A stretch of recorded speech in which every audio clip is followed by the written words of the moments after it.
한 분의 말씀, 한 권의 책, 세 번째 시간을 함께 하도록 하겠습니다. 다시 복습하는 차원에서 지난 시간에 했던 창세기와 요한복음을 한번 개관해 보도록 하겠습니다. 창세기 1장은 일곱째 날까지의 과정입니다. 첫째 날은 무엇입니까? 빛이고, 둘째 날은 공창이고, 셋째 날은 풀, 채소, 과목, 땅에서 나는 식물이고, 넷째 날은 공창의 광명들, 다섯째 날은 바다 생물과 공중의 새, 특히 여섯째 날은 앞부분에서 땅의 짐승, 그리고 뒤에 가서는 에타 아담 사람들이 나옵니다. 일곱째 날은 거룩과 안식, 그리고 창조는 주로 다섯째 날과 여섯째 날이라고 말씀을 드렸습니다. 다섯째 날 창조에서 바다 생물들을 하나님께서 축복하셨는데 몇 가지 축복을 하셨습니까? 다섯째 날 바다 생물들에게는 세 가지 축복인데 생육, 번성, 충만입니다. 그래서 주로 다섯째 날은 때, 물이 중심이다라는 말씀을 제가 드렸습니다. 여섯째 날은 하나님의 형상의 대상들을 창조하셨다고 말씀을 드렸습니다. 그래서 처음에 에타 아담 사람이 나오고 그 다음에 여자와 남자 자칼과 네케바가 나오는데 그것은 그리스도와 교회를 말한다고 그랬습니다. 그리고 마지막에 가서 오탄, 복수, 다생자들이 나옵니다. 바로 여섯째 날은 독생자와 다생자들의 출현을 말씀하고 있는 것입니다. 그런데 다섯째 날과 여섯째 날의 차이점이 뭐냐? 창세기 1장 29절과 30절에서의 양식의 차이입니다. 그래서 먼저 다섯째 날의 사람들에게 풀채소 양식이 되고 여섯째 날의 대상들은 과실, 풀채소와 과실 양식이 됩니다. 이렇게 구별해 놓음으로써 다섯째 날과 여섯째 날의 차이를 분명히 했습니다. 그래서 두 대상이 다 창조의 대상이지만 우리가 잊지 말 것은 복의 차이와 양식의 차이라는 것입니다. 그래서 주님께서도 요한복음에서 썩는 양식을 위하여 일하지 말라고 말하고 있는 것은 풀채소 양식을 말하는 것이고 영생하도록 구하는 양식은 열매 양식을 말하는 것입니다. 그리고 일곱째 날의 복은 특별히 날복입니다. 그래서 그날에는 안식과 거룩의 복을 주셨습니다. 그래서 결국 하나님의 나라는 거룩의 나라다라는 것을 창세기 1장에서 말씀하고 있는 것입니다. 이것이 바로 하나님의 작정이고 완성이다라고 제가 말씀을 드렸습니다. 그리고 2장부터 땅의 역사가 시작이 됩니다. 그래서 2장, 3장, 4장으로 엮어지고 있고 2장에 비견할 만한 5장이 등장하는데 2장에서는 흙의 사람이 등장하지만 5장에는 하나님의 형상의 사람이 나옵니다. 이것이 큰 차이점이고 흙의 사람은 농사짓고 양치고 또 퉁수 만들고 날카로운 기계를 만들고 이런 일에 종사하지만 즉 사업에 종사하지만 5장의 하나님의 형상의 사람들은 주로 낳는 사역을 합니다. 라는 것을 말씀을 드렸습니다. 그래서 노아는 2장, 3장, 4장 계열에서 나오지 않고 5장 계열에서 나온다고 말씀을 드렸죠. 그리고 2장, 3장, 4장은 족보가 없지만 5장부터 족보가 생깁니다. 그래서 아담이 셋으로 이어지고 노아가 나오고 에노시 나오고 그렇습니다. 그래서 이 노아의 일가족이 결국 노아 홍수를 통과하고 바벨탑을 통과해서 전국에는 아브라함이 나오게 되어 있던 것입니다. 결국 성경은 족보의 책인데 그 족보책이 바로 창세기 5장에서 출발을 하고 있는 것입니다. 창세기 5장은 1장 27절을 근거하고 있습니다. 그래서 아브라함이 이삭, 야곱으로 이어지는데 창세기에 등장하는 족장 가운데 주님께서 마태복음 22장에서 말씀하시기를 무엇이라고 말씀하십니까? 아브라함의 하나님, 이삭의 하나님, 야곱의 하나님이라 그럽니다. 죽은 자의 하나님이 아니라 산 자들의 하나님이십니다. 그런 말씀을 하시면서 아브라함, 이삭, 야곱 말씀하시는데 특별히 창세기에서 아브라함과 이삭과 야곱 말고 두 사람의 족장이 더 나옵니다. 하나는 38장에서 유다와 하나는 37장, 39장부터 시작하는 요셉이 나옵니다. 그래서 우리는 요셉과 유다를 주목해 보아야 하는데 요셉은 당장 애굽에 내려가서 이스라엘 백성들의 초창기 즉 이스라엘이 민족이 되어 국가가 되기까지 발판을 놓는 일을 합니다. 그러나 유다는 이스라엘이 국가가 되어서 거기에서 다스릴 왕들이 나오는데 왕통 계열이다라고 하는 것이 바로 큰 차이점입니다. 결국 성경은 유다 계통의 왕통 즉 다윗과 예수 그리스도와 다생자들로 이어지는 즉 마지막 때 말씀을 듣고 죽은 자 상태에서 부활할 그래서 살아서 왕노릇할 계시록 20장 4절의 그 대상들로 이어집니다. 그래서 일단은 창세기를 5족장으로 생각을 하시기 바랍니다. 아브라함, 이삭, 야곱, 그 다음에 유다와 요셉입니다.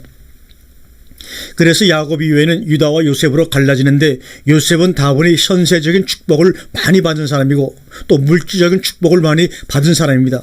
그리고 유다는 명예적 권위적인 축복을 받아 이들로 크게 구분이 됩니다. 그래서 창세기 49장의 야곱의 애언을 보면 요셉에게 두 아들이 나오는데, 이 므낫세와 에브라임 두 아들 중에서 초창기에는 에브라임이 득세하는데, 계시록 7장에서 14만 4천 명을 인칠 때에는 에브라임은 사라졌고 므낫세가 나타난다는 사실, 이것도 무엇인가를 시사하는 바가 크다라는 말씀을 드렸죠. 그래서 유다로 이어진 이 계통이 출애굽에서도 나타납니다. 출애굽에서도 애굽에서 나온 사람들 가운데 가나안의 산채로 들어간 사람은 여호수아와 갈렙뿐인데, 여호수아는 모세 후계자로서 당연히 들어갈 수밖에 없는 사람이고, 후계자가 아니고 지도자도 아니면서 족장으로 애굽에서 나온 사람 가운데 가나안에 살아 들어간 사람은 유다 지파의 갈렙뿐입니다. 이것이 뭔가를 시사하고 있지 않습니까? 사실 모세나 여호수아나 사무엘이나 심지어 사울왕, 이런 사람들도 비록 그 당시에는 엄청난 지도자로서 역할을 했지만, 그러나 적통족보에는 들지 못한 사람들입니다. 예를 들면 지금 영국 수상이나 일본의 수상 같은 사람들이 국민의 대표이고 정부의 지도자이지만 왕족이 될 수는 없는 것 같습니다. 아무리 그들이 위대한 일을 했다고 할지라도 처칠 같은 위대한 수상도 아무리 위대한 업적을 남겼지만 그가 왕족이 될 수 없는 것처럼, 성경에 보면 지도자로서 하나님께 대단히 크게 쓰임받은 사람들이 많지만 그들이 왕족은 아닙니다. 믿음의 조상은 될정정 결국 왕정 계통에서만 계시록의 왕들이 나옵니다. 그것을 우리가 성경을 보면서 반드시 주시해야 합니다. 또 그 왕통이 육적 왕통과 요한복음 시대 영적 왕통이 한 줄기로 이어지고 있다는 것을 절대 잊어서는 안 됩니다. 그래서 우리가 신약을 공부할 때 마태, 마가, 누가복음까지도 예수 시대를 말하고 있습니다. 요한복음부터는 호로고스 시대, 즉 그리스도 시대를 말하고 있습니다. 그래서 마태, 마가, 누가복음이 예수 시대로 종말을 구하고, 요한복음부터 그리스도 시대가 어떻게 열리는가에 대해서 말씀하고 있다라고 하는 것이 성경이 말하고 있기 때문에 우리는 요한복음에 대해서 주시하고 있는 것입니다. 제가 지금 드리는 말씀을 시간 반복해서 할 것입니다. 그렇게 하다가 보면 성경이 드디어 여러분 눈과 마음속에 훤하게 보이기 시작할 것입니다. 자, 여호수아 모세 지도자를 지나서 어디로 갑니까? 사사시대로 넘어갑니다. 그런데 사사시대는 한마디로 오합지졸의 시대입니다. 그러한 이스라엘 백성들에게 그때그때 위대한 인물이 나타나서 난국을 해결하고 평정을 하는 그런 일의 반복입니다. 그래도 그 사사들 가운데서 유다 지파가 없습니다. 그래, 사무엘까지도 유다 지파가 아닙니다. 사무엘은 킹메이커로서 이스라엘 건국에 있어서 이스라엘이 나라로 기초를 잡는 데 지대한 공헌을 한 선지자입니다. 그런데 그 중에서 베냐민 지파 사울이 처음 등장을 합니다만, 그는 왕이 된 것이 오히려 불행할 정도로 비참한 최후를 마쳤습니다. 진짜 유다 지파 적통은 다윗왕입니다. 그래서 이스라엘 백성들은, 즉 유대인들은 다윗을 왕으로 생각하지 사울을 왕으로 생각하지 않습니다. 그래서 다윗은 바로 유대인들의 자존심이기도 합니다. 지금도 역시 그렇게 위대한 왕입니다. 그 사람이 바로 유다 지파의 왕이라는 사실을 잊지 마시길 바랍니다. 그리고 다윗 이후에 솔로몬 시대가 시작되는데, 솔로몬 시대에서 여로보암과 르호보암으로 둘로 갈라집니다. 그러면서 북이스라엘과 남이스라엘로, 남유다로 해서 여러 왕들이 나오죠. 여러 왕들이 나오지만 예수님의 족보를 보면 솔로몬 계통의 요셉 지파와 솔로몬의 형제 가운데 나단이라는 왕자가 있었습니다. 이 나단 계통이 흘러내려오다가 예수님의 탄생부터 합쳐집니다. 그래서 사실은 예수의 아버지가, 요셉은 예수의 아버지가 아닌 것입니다. 아버지가 못되고 마리아의 배를 빌어서 결국은 예수님이 탄생하신 것입니다. 여기서 우리가 알아야 할 것은, 하나님께서는 적통인 솔로몬의 왕통을 쫓지 않고 오히려 이름도 없는 나단 계통을 통해서 마리아의 몸에서 예수를 나게 하셨다는 사실을 간과해서는 안 될 것입니다. 그렇다고 해서 나단 계통이 왕통이 아닌 것은 아닙니다. 틀림없는 왕통입니다. 그런데 실제로 나단 계통에서는 왕이 나오지 않습니다. 솔로몬 계통에서 다 남조 북주의 왕들이 나왔습니다. 그래서 유다 지파에서도 특별히 왕으로서의 어떤 권위와 이름을 갖지 아니한 사람일지라도 유다 계통에서 주님의 조상들이 나타날 수가 있습니다. 오늘날도 역시 마찬가지입니다. 그러니까 성경의 역사를 볼 때 시대마다 하나님께 쓰임받기는 했지만 왕통 적통에 오르지 못하는 그런 인물들이 수없이 많이 나왔다는 것입니다. 그것을 여러분 잊지 마시길 바랍니다.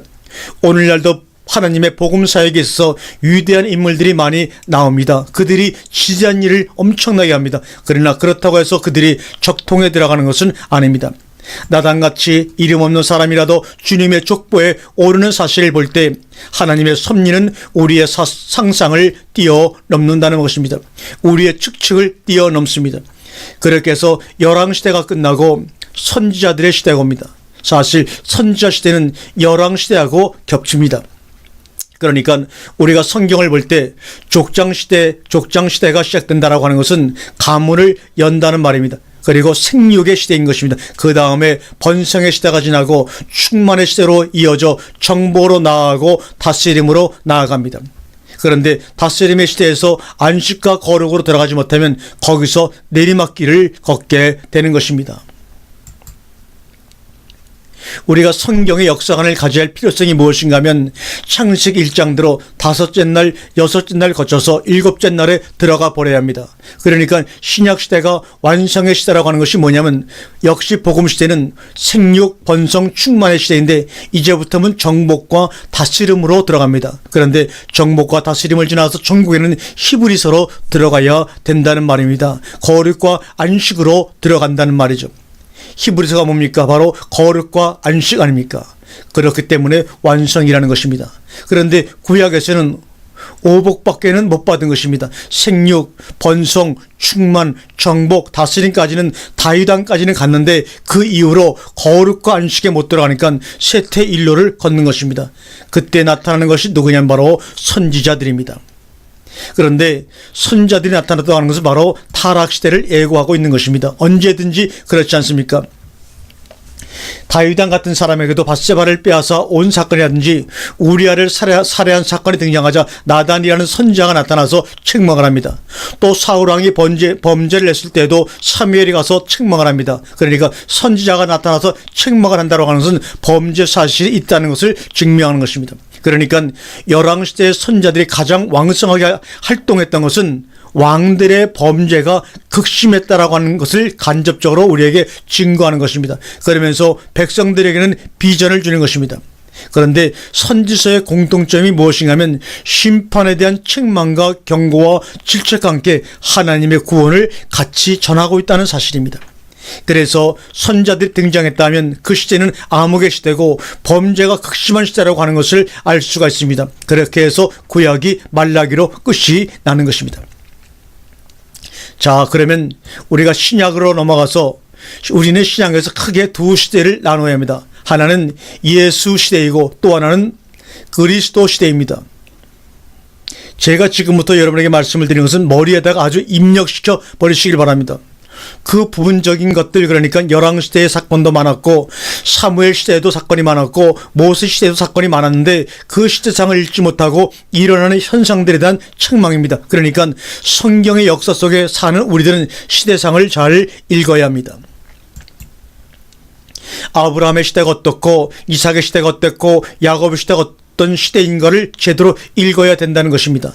그래서 이스라엘 백성들은 왜 출애굽을 해야 하는가를 출애굽 시대를 제대로 읽어야 합니다. 왜 우리가 가나안 땅을 정복해야 하는가 하는 하나님의 뜻을 읽을 줄 알아야 한다는 것입니다. 그리고 사울왕이 왜 실패했으며 왜 하나님께서는 다윗을 새롭게 준비하셨는가. 우리는 막연하게 생각하지를 말고 왕은 왜 유다 지파에서만 나와야 하는가. 왜냐하면 찬양을 받으시기 위함이니까요. 유다라는 말이 바로 하나님을 찬양한다는 말입니다. 그런데 12아들 가운데 하나님께 찬양을 올릴 아들은 바로 유다입니다. 태어날 때부터 그렇게 책정이 되었습니다. 그런데 율법 시대에는 왜 레위가 등장을 하느냐? 율법이라고 하는 것은 하나님과 연합하는 매체입니다. 결국은 로마서에도 나옵니다마는 죄를 통해서 이스라엘 백성들을 하나님 앞에 무릎 꿇게 하고 예수님을 통해서 제사함을 받게 함으로써 하나님과 연합의 매개체를 하는 것이 바로 레위입니다. 그러나 그럼에도 불구하고 결국 종국적으로 창조의 목적은 하나님께서 찬양을 받기 위하신 것이고, 그렇게 찬양을 받기 위한 목적을 달성하는 지파가 바로 유다 지파입니다. 그래서 계시록 4장과 5장을 보면 어린 양이 등장하자 하나님께 찬양을 드리죠. 이것을 잊지 마셔야 합니다. 왜냐하면 우리는 성경 사관을 가짐으로 이 시대를 앞당겨 읽어낼 수 있는 사람이 됩니다. 가장 큰 문제가 무엇인가 하면 성경 역사 속에서 시대를 못 읽는 사람들이 꼭 낙오된다는 것입니다. 예수님이 오셨을 때를 한번 여러분 보시기 바랍니다. 바리새인, 서기관들, 대지상들은 그 시대를 읽지를 못했습니다. 예수 시대는 벌써 율법 시대에서 업그레이드된 시대입니다. 그러니까 율법은 예수님의 대속과 제사함으로 무효화되어 버린 것입니다. 법이 죽어버린 것입니다. 그런데도 그 빼빼 마른 율법을 붙잡고 끙끙거리고 있는 것입니다. 그것이 바로 시대를 못 읽는 모습입니다. 역시 6,000년이 다 지난 7,000년에 우리는 들어서면서 이 7,000년 시대를 읽지 못한다면 큰 낭패인 것입니다. 그것이 바로 요한복음의 시대라는 것을 여러분에게 말씀을 드립니다. 그러니까 지금 여러 가지 말기 현상들이 나타나고 있는 것입니다. 맥이 없고 생기가 없고 겉모양은 아름답고 외형적으로 치장을 많이 해서 그렇다게 보이는데 속은 다 피폐해져가는 현상들이 다 말기의 현상들입니다. 따라서 우리는 시대를 제대로 읽고 그 시대에 맞는 신앙생활을 해야 한다는 것입니다. 그것이 바로 우리가 깨달아야 될 이유입니다. 오순절 때도 역시 마찬가지입니다. 이미 성령이 오셔서 복음 시대가 시작되고 있는데 쿨쿨 잠자고 있는 사람들에 대해 성경이 그대로 기록하고 있지 않습니까? 유대교 공회원들 말을 들어보세요. 핍박이 나고 예수 믿는 사람을 잡아 죽이라고 공문이나 보내고, 그때 당시 깬 사람의 대표가 바로 바울입니다. 그러니까 바울은 다메섹 도상에서 주님의 음성을 듣고 시대를 깨달은 것입니다. 아, 지금 내가 이럴 때가 아니구나. 그래서 정작 다메섹 성에 들어가서는 밧줄을 타고 도망쳐야 하는 상황으로 그는 변하고 말았습니다. 기생라 같은 사람도 이스라엘 백성들과 자기들을 이길 것이다, 여리고성은 점령당할 것이다 하는 것을 미리 읽었습니다. 그리고 미리 대비를 한 것입니다. 이런 사람들이 다 이 시대를 읽고 시대를 깨우쳐서 시대에 맞추어 시대를 리드해가는 사람들입니다. 그런데 지금은 마태복음 시대가 끝나갑니다. 공간복음의 시대가 끝나가는데 공간복음의 시대의 특징이 무엇인가 하면 가르침으로 시작해서 가르침으로 끝나는 것입니다. 입을 열어 가르쳐 가라사대로 시작해서 내가 너희에게 분부한 모든 것을 가르쳐 지키게 하라는 것입니다. 그래서 그동안에는 교회 교육이 성행했습니다. 그런데 가르침이라는 것이 뭡니까? 지식의 전달입니다. 지식의 전달이 뭡니까? 믿음을 주는 것입니다. 그런데 그 지식만 가지고는 안 됩니다. 생명이 와야지만 믿음이 살아 역사하게 되는 것입니다. 그래서 복음의 핵심은 이 시대를 기다리고 있는 이 시대를 믿으라는 얘기입니다. 그래서 육적 교회가 영원한 것은 아닙니다.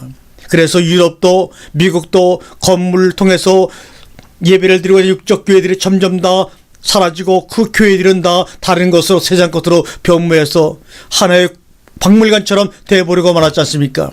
몸된 교회가 오는 것입니다. 아니, 이미 왔습니다. 그래서 요한복음 처음 소대에서 이 성전을 헐라 내가 사흘 만에 세우리라, 곧 그리스도의 몸된 성전이 드디어 등장하게 된 것입니다. 이것을 깨닫지 못하면 우리는 건물 성전에서 육적 교회로 우리의 삶의 치안을 맡게 되는 것입니다. 그런데 오순절 시대나 예수 산당 시대 중 시작 단계에서는 소수입니다. 인정하고 믿는 사람들이 별로 없어요. 그런 것은 개의할 필요가 없는 것이죠. 내 믿음으로 사는 것이니까요. 그래서 마태복음이나 공간복음을 보면 재림을 두 가지로 보고 있지요. 하나는 도적같이 오시는 재림과 또 하나는 구름 타고 오시는 재림입니다. 그래서 성경은 구름 타고 오시는 재림에 대해서 강조를 하지 않고 도적같이 오시는 재림에 대해서도 강조하고 있는 것을 봅니다. 그런데 도적같이가 뭡니까? 왔다 가고 나서야 알게 된다는 것입니다. 도덕이 다 뒤지고 가서야 나중에 알게 된다는 것입니다. 그러니까 거듭남을 체험하고 나서야 합니다. 언제 나에게 성령이 오셨었지? 그 음성을 듣고 나서야 알게 됩니다. 그러니까 거듭난 사람들은 시대상을 읽는데 그렇지 못한 사람들은 잠자고 있는 것입니다. 등은 준비했지만 기름을 준비하지 못한 다터 처녀와 같은 것입니다. 계시록 2장과 3장에서도 7교회가 그렇습니다. 빌라델비아 교회에게는 열린 문을 주어버렸습니다. 그래서 들어가면 되는 것입니다. 그런데 라오디아 교회는 부족한 것이 없다고 합니다. 주님을 영접할 이유가 그들에게는 없었습니다. 부족한 것이 없기 때문에. 그런데 주님이 뭐라고 하십니까?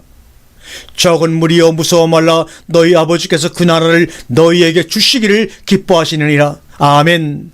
그리고 심령이 가난한 자는 복이 있나니. 아멘. 공간복음의 시대 특징은 예수 십자가를 통한 사명치 삶과 성령 그리스도께서 도적같이 오실 것을 땅끝까지 전파하는 것입니다. 그러나 요한복음의 시대는 영접의 시대라는 것을 기억하시기 바랍니다. 그래서 요한일서 2장 27절에 너희는 주께 받은 바 기름 부음이 너희 안에 거하나니 아무도 너희를 가르칠 필요가 없고 오직 그의 기름 부음이 모든 것을 너희에게 가르치며 또 참되고 거짓이 없으니 너희를 가르친 그대로 주 안에 거하라고 말씀하고 있습니다. 아무도 너희를 가르칠 필요가 없다. 기름 부음이란 말은 크리스마라는 말입니다. 헬라어는 끝에 가서 마가 붙으면 물질명사이고 토스가 붙으면 인칭명사가 되는 것입니다. 그래서 크리스마, 마가 붙었기 때문에 기름이라는 물질명사가 되고 토스가 붙으니까 크리스토스, 그리스도가 붙으면 인칭명사가 되는 것입니다. 이해가 되시나요? 그래서 우리 성경은 기름 부음이라고 표현을 한 것입니다. 이런 대목들은 절대로 해석을 해서는 안 됩니다. 그냥 크리스마라고 해야 합니다. 지금 침례교가 득세하면서 성경에 세례라는 말 빼고 침례라는 말을 넣으라 합니다. 그래서 성서 공회에서 할 수 없이 침례 성경이 따로 나옵니다. 그럴 필요가 있습니까? 그냥 밥티스마 그러면 되지요. 물에 잠김 그러면 되지 않습니까? 세례니 침례니 서로 싸울 필요가 없는 겁니다. 그래서 이런 어려움 때문에 크리스마, 밥티스마 그러면 될 것을 꼭 세례라고 번역해 놓으니까 서로 간에 문제가 되며 시비와 다툼이 일어나는 것입니다. 참으로 미련한 짓들 그동안에 많이 하고 있었습니다. 자, 그래서 기름 부음은 성령입니다. 성령이 우리 안에 거하셔서 우리를 가르치십니다. 어떻게 기름 붓는다고 우리를 가르치겠습니까? 그것은 요한복음의 파라크레토스 보혜사와 똑같은 얘기입니다. 그래서 우리는 명실공히 땅끝까지 복음이 전파된 시점에 살고 있습니다. 지금도 땅끝까지 복음이 전파되지 않았기 때문에 도적같이 오시는 분이 아직 안 오셨다라고 말할 사람은 없습니다. 바로 그것이 사도행전의 시작이고 사도행전의 시대가 종말을 구하면 로마서의 시대가 전개가 됩니다. 그래서 공간복음 시대는 사도행전으로 이어집니다. 실질적으로 사도행전은 누가 썼습니까? 누가는 누가복음의 저자입니다. 그래서 공간복음은 예수 시대의 기록이고 사도행전은 예수님의 제자들의 시대의 기록입니다. 그래서 예수와 예수님의 제자들의 시대, 즉 주님께서 마태복음의 마지막에서 땅끝까지 이르러 모든 민족과 나라들에게 복음을 전파하라고 하는 부탁을 받아서 사도행전이 시작되는 겁니다. 그런데 우리가 사도행전을 볼 때 주의할 것은 사도행전 1장과 12장까지는 베드로 행전이고 13장 뒷부분은 바울 행전이라는 것입니다.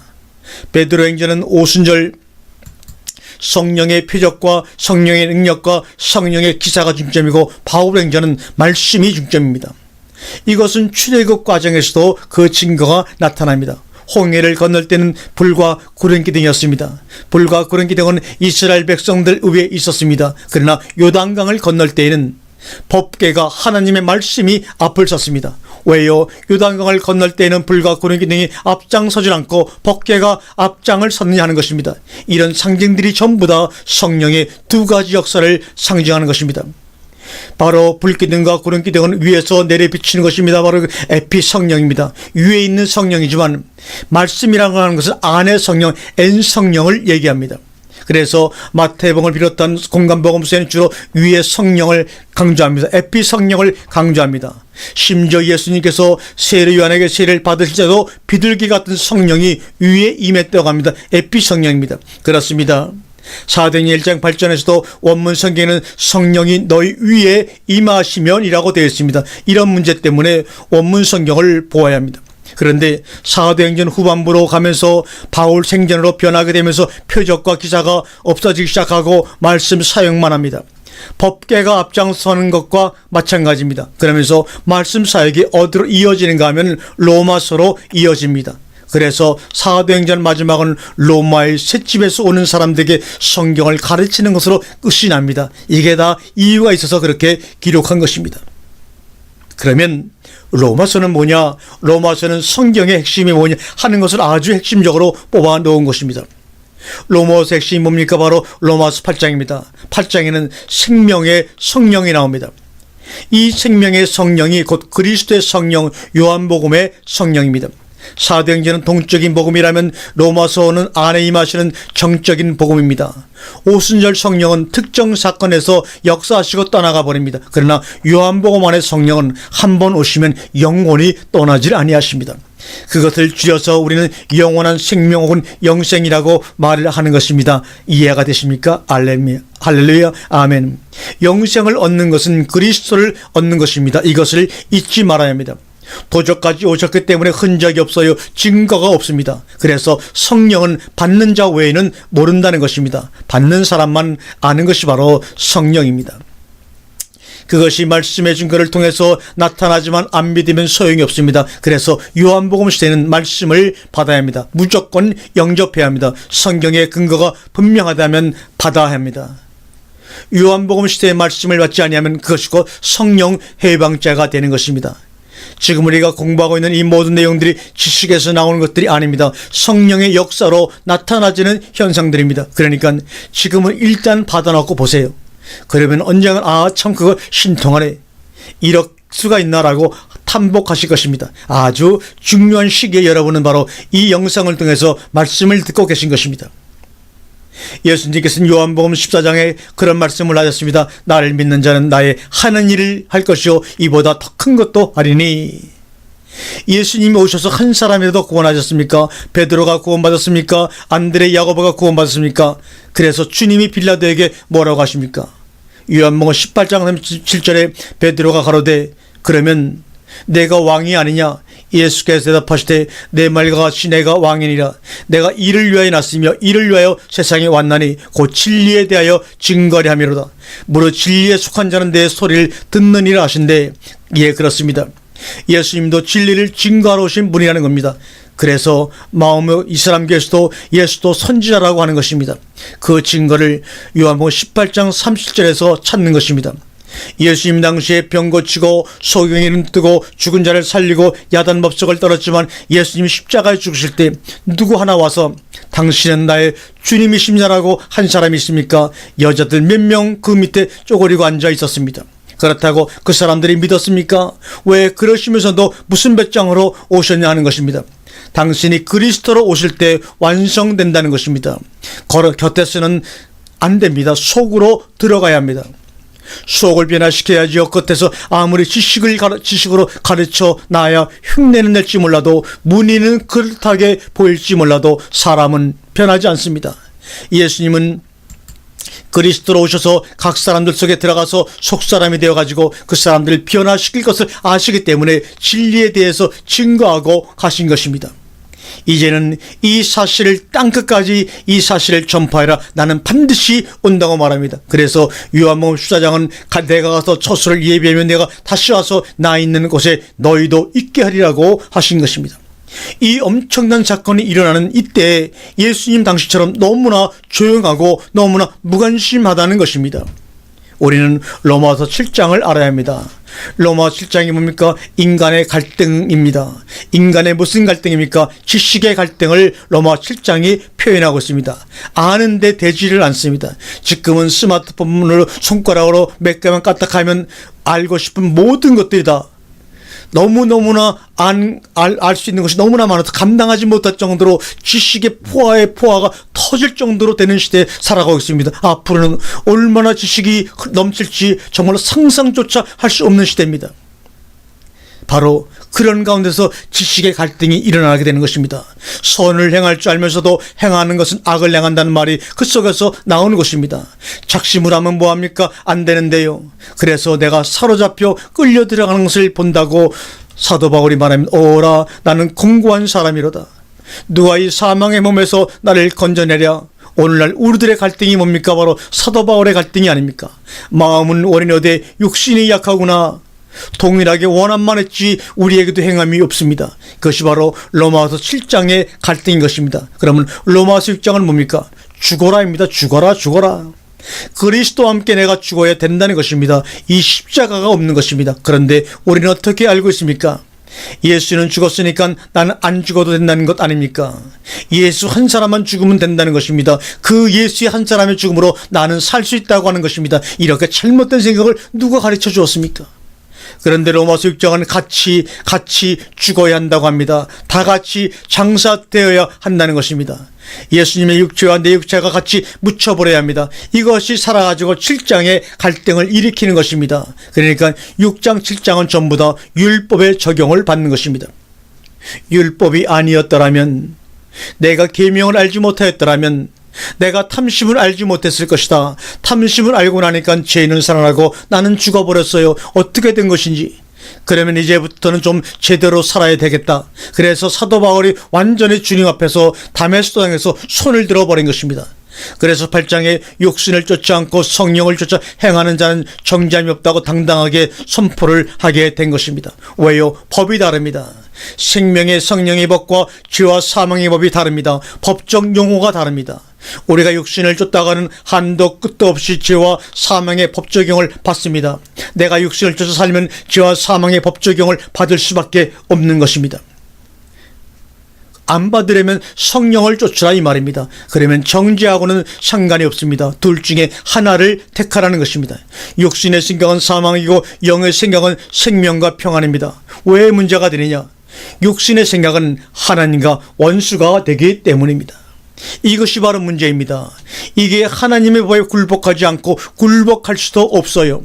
그러니 육신의 생각 따라가면서 살 수도 없다는 얘기입니다. 하나님과 원수가 되니까. 그래서 우리는 요한복음을 집중적으로 공부해야 합니다. 우선은 거듭나야 합니다. 이제는 포도나무에서 난 포도주를 마시는 것이 아니라 말씀으로 된 포도주를 마셔라. 나아진 것이 처음 것보다 더 좋습니다. 그런 혼인잔치가 있는가 하면 2장 후반부에서는 성전에서 장사꾼들이 장사를 해먹는 것들이 있다는 것입니다. 이것을 요한계시록 17장, 18장, 19장 바벨론을 말합니다. 세상과 짝한 것, 세상과 벗된 것이 간음하는 자들입니다. 그러니까 요한복음 시대에는 딱 둘로 나누어집니다. 하나는 혼인잔치에 참여한 자들과 또 하나는 소나 양과 비둘기를 파고 사는 종교 장삭치들입니다. 그들은 주님이 노끈을 만들어가지고 성전에 들어가서 단대어 쫓으시고 엎어버리십니다. 이것이 바로 요한복음 시대입니다.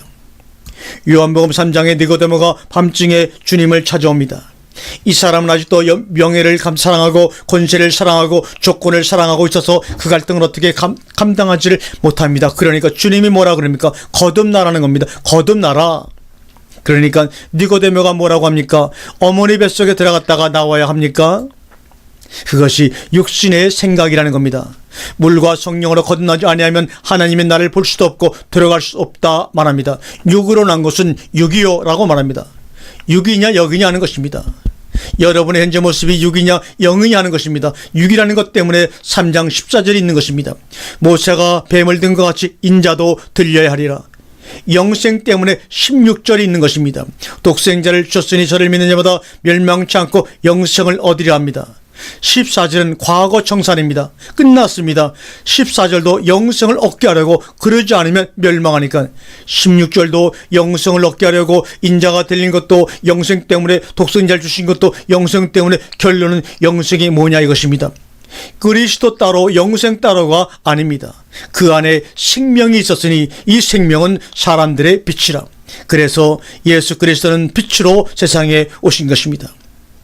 4장은 요한복음 4장은 뭡니까? 사마리아 수가성 여인의 그 비참한 여인이 등장합니다. 이 여인은 3장의 니고데모와는 아주 대조적인 사건입니다. 수가성 사마리아 여인은 최저질의 사람이라고 한다면 3장의 니고데모는 세상적으로 최고의 사람입니다. 극대 극의 모습입니다. 니고데모가 육신의 생각으로 꽉 차 있는 것처럼 이 여인도 육신의 생각으로 꽉 차 있습니다. 게다가 이 여자는 만족 감정이 있습니까? 당신은 유대인 남자인데 어찌하여 사마리아인 나에게 물을 달라고 그럽니까? 그 다음에는 조상들에 대한 우월감이 꽉 차 있습니다. 당신이 야곱보다 큽니까? 그리고 종교적인 우월감입니다. 이 산에서 예배해야 합니까? 예루살렘에서 예배합니까? 아주 편가르게 도사입니다. 요사이 편가르기 얼마나 좋아합니까? 그때 주님이 뭐라고 하십니까? 이 물을 먹는 자마다 목마르니와 내가 주는 물을 먹는 자는 영원히 목마르지 아니하리라.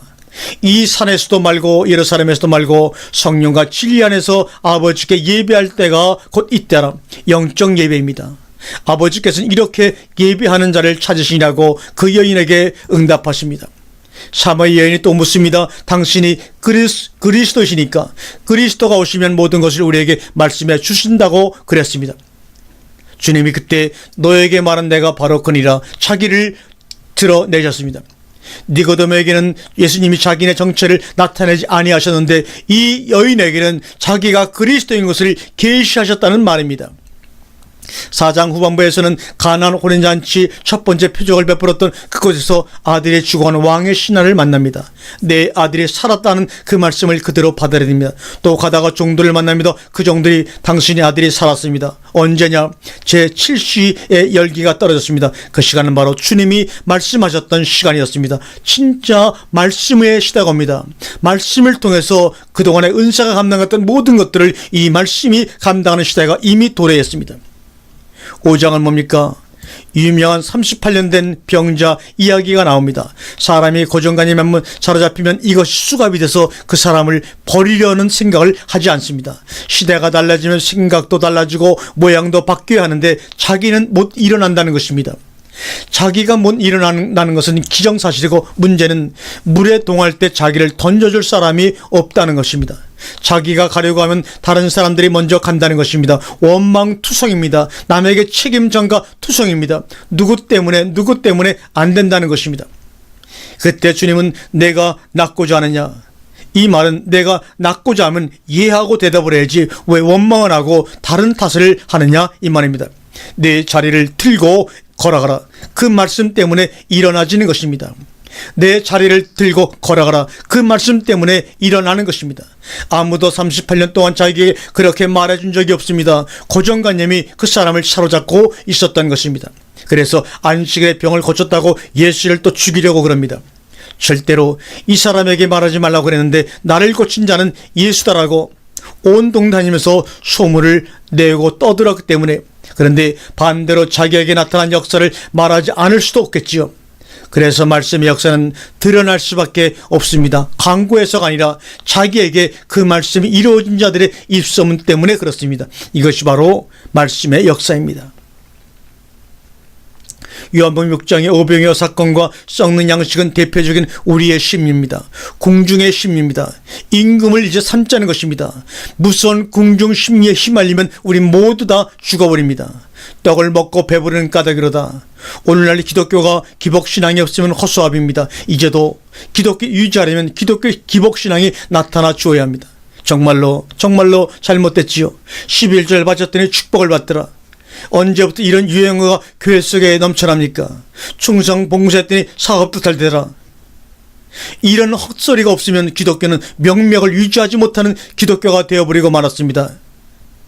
이렇게 얘기 안 하면 교인들이 헌금도 하지 않습니다.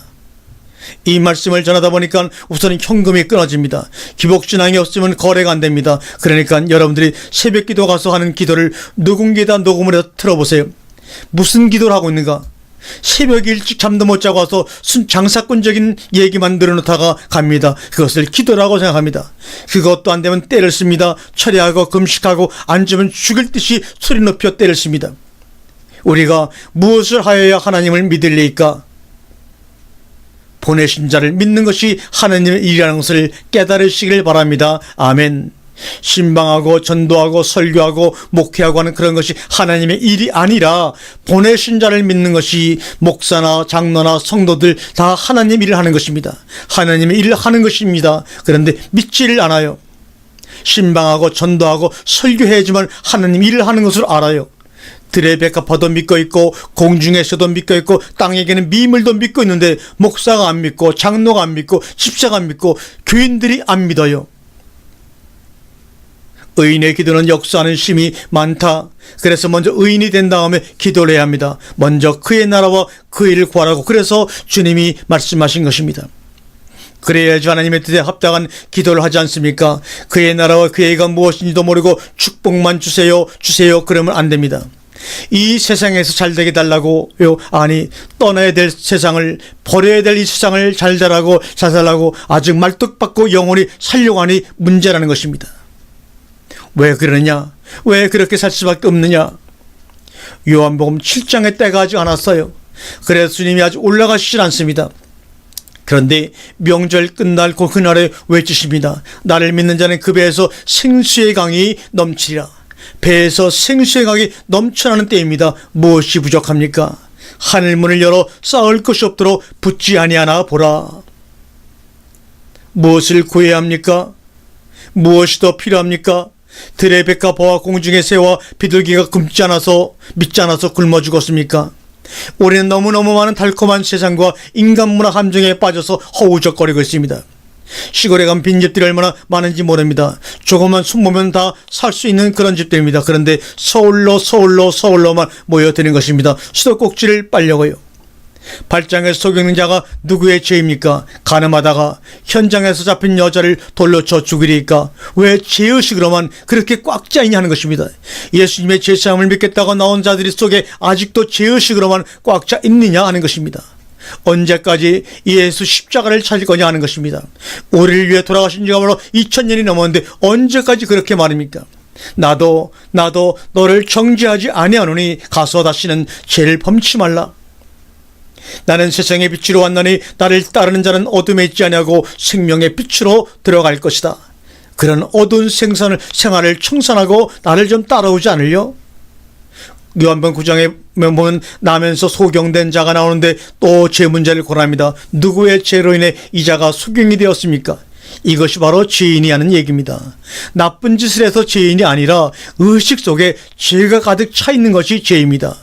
있는 거라고는 죄의식밖에 없기 때문에 그런 말이 서슴없이 감이 나오는 것입니다. 의인이 뭡니까? 소경의 의만 있습니다. 하나님은 의인의 기도를 들으시지 죄인의 기도는 들으시지 않습니다. 죄는 사망입니다. 죽은 사람의 기도를 하나님이 들으시겠습니까? 산재 하나님이신데.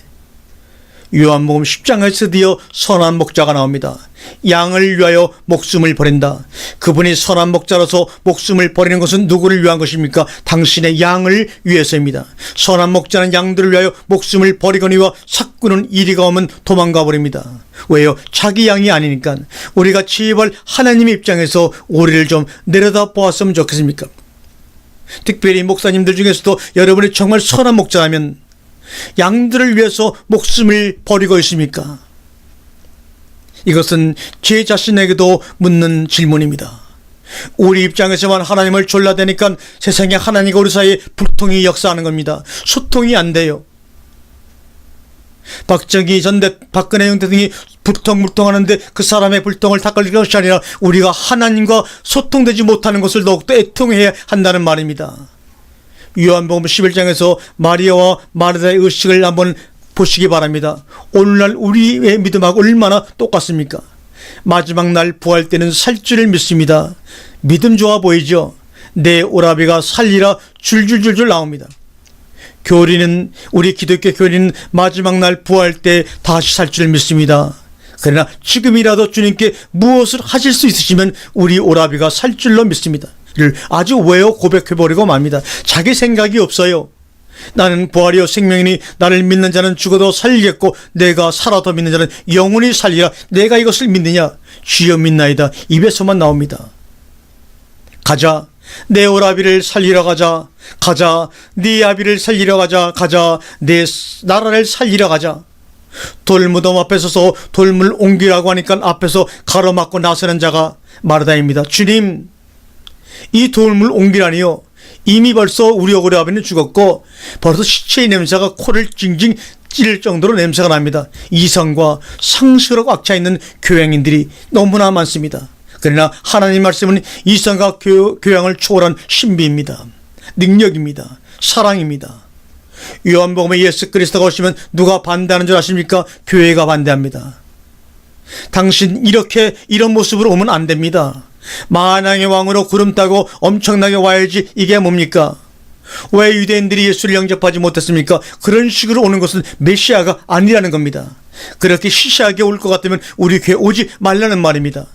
지금도 마찬가지입니다. 요한복음 2장의 돌성전 사람들, 3장의 니고데모, 4장의 사마리아 여인, 5장의 38년 된 병자, 6장의 오병이어를 먹은 사람들, 8, 9, 10장, 11장 다 교리와 이성과의 상식에 찌든 사람들의 모습들이 나와 있습니다.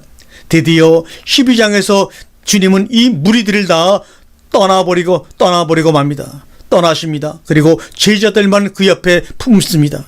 세상에 있는 자기 사람들을 사랑하실 때 끝까지 사랑하니라. 이것이 소위 그 유명한 최후의 만찬 강화입니다. 교회가 참으로 이상한 것은 산상보호는 잘 알고 있는데 최후의 만찬 강화 요한복음 14, 15장, 16장 을 그렇게 중요성을 인식하지 못합니다. 주님이 십자가에 돌아가기 전에 제자들의 발을 씻게 하면서 마지막 하신 당신의 말씀들을 왜 그렇게 귀중하게 생각하고 깨달으려고 하지 않는지를 모릅니다. 여러분들 교회 다니면서 최후의 만찬 강화를 들어보신 적이 있습니까? 공관복음에서는 성만찬을 하는데 요한복음에서는 세족식을 합니다. 그런데 우리는 이 세족식을 어떻게 이해하고 있습니까? 종의 돌을 보여 모범으로 보이신다고요? 아니면 아내와 남편이 화해시키기 위해서 어느 세미나에서 아내의 발을 씻겨준다고요? 웃겨도 너무 웃깁니다. 그것이 겨우 발 씻겨주는 것입니까? 관계를 회복하는 의식입니까? 주님이 바리새인 시몬에게 뭐라고 하십니까? 나는 내 집에 왔을 때 발 씻을 물도 안 줬지만 이 여인은 옥합으로 내 머리서부터 발을 씻어주는구나. 영접의 의미입니다. 유대인의 풍습에 귀한 손님을 맞이할 때는 발을 씻겨서 자기 집 안으로 정중하게 모셔드리는 것입니다. 왜요? 샌들을 신고 다니니까 먼지투성인 발 그대로 집안에 들일 수는 없지 않습니까? 그래서 세요한이 그러지 않습니까? 나는 신들매를 만들기도 감당치 못하겠느라. 신들매가 왜 나온 줄 아십니까? 종이 발을 씻을 때 신을 풀거든요. 그리고 종들은 항상 여분의 신을 가지고 다닙니다. 언제 해가 질지 모르니까요. 그래서 요한복음을 지나서 로마서로 가는 것입니다. 우리가 외롭고 불안할 때 다락방에서 강의하신 최후의 만찬 강화를 한번 읽어보시기 바랍니다. 얼마나 위로가 되는지 모릅니다. 나 있는 곳에 너희도 있게 하리라. 너희가 세상에서 환난을 당하나 담대하라. 내가 세상을 이겼노라고 주님 말씀합니다. 우리는 그리스도 안에 있으니까 너희 속에 있는 이가 세상에 있는 이보다 크신이라는 이 신앙이라는 것은 사실성과 현재성이 있어야 합니다. 실제로 생활 속에서 힘이 나타나고 능력이 나타나야 되고 용기와 담력과 믿음과 확신과 충만이 나타나야 하는 것입니다. 우리는 로마서를 8장에서 거꾸로 봐야 합니다. 로마서 7장, 6장, 5장이 뭡니까? 두 아담의 비교입니다. 4장은 아브라함과 다윗의 신앙입니다. 대표적인 믿음의 조상입니다. 3장은 율법에 하나님의 의가 나타나는 것, 율법의 의 말고 인간의 의와 상관이 없는 하나님의 의입니다. 로마서 1장 2절은 죄론입니다. 1장 12절까지는 불신앙죄, 도덕적인 죄, 종교적인 3대 죄악을 거론하고 있습니다. 하나님을 제대로 못 섬기면 도덕적으로도 잘못되고 종교적으로도 잘못됩니다. 그리고 로마서 9장, 10장, 11장은 인류 구원인데 하나님의 작정이 무엇인가를 말합니다. 10장에서 뭐가 나옵니까? 누가 하늘로 올라가는 것이냐? 누가 음부에 내려가서 그리스도를 모실 것이냐? 말씀이 내게 가까워 내 입에 있으며 내 마음에 있다 했으니 마음으로 믿어 의에 이르고 입으로 시인하여 구원에 이른다고 말하고 있습니다. 이것이 뭡니까? 바로 말씀 성령이 우리 안에 오실 것을 말씀하시는 겁니다. 믿음이 뭡니까? 들음입니다. 무엇을 들어야 합니까? 하나님의 말씀을 들어야 합니다. 믿음은 들음에서 나며 들음은 하나님의 말씀이라고 합니다. 요한복음 핵심만을 골라가지고 집어넣은 것이 바로 로마서입니다. 로마서 8장의 후반부에는 두 종류의 사랑이 나오죠. 그리스도의 사랑과 하나님의 사랑입니다. 그리스도의 사랑은 환난이나 핍박이나 기근이나 환경적인 상황에서 건짐을 줍니다. 그러나 하나님의 사랑은 천사들이나 권세들이나 기품이나 높음이나 존재들 거기에서 상징적인 구원과 존재적인 구원을 끊을 수 없다 그 말입니다. 그리고 히브리서로 가면 거룩고 안식으로 끝이 납니다. 중간에 있는 성경들은 다 로마서에서 히브리서로 가는 중간역입니다. 간이역이라고 할 수가 있습니다. 하나님의 말씀의 세계는 이렇게 엄청납니다.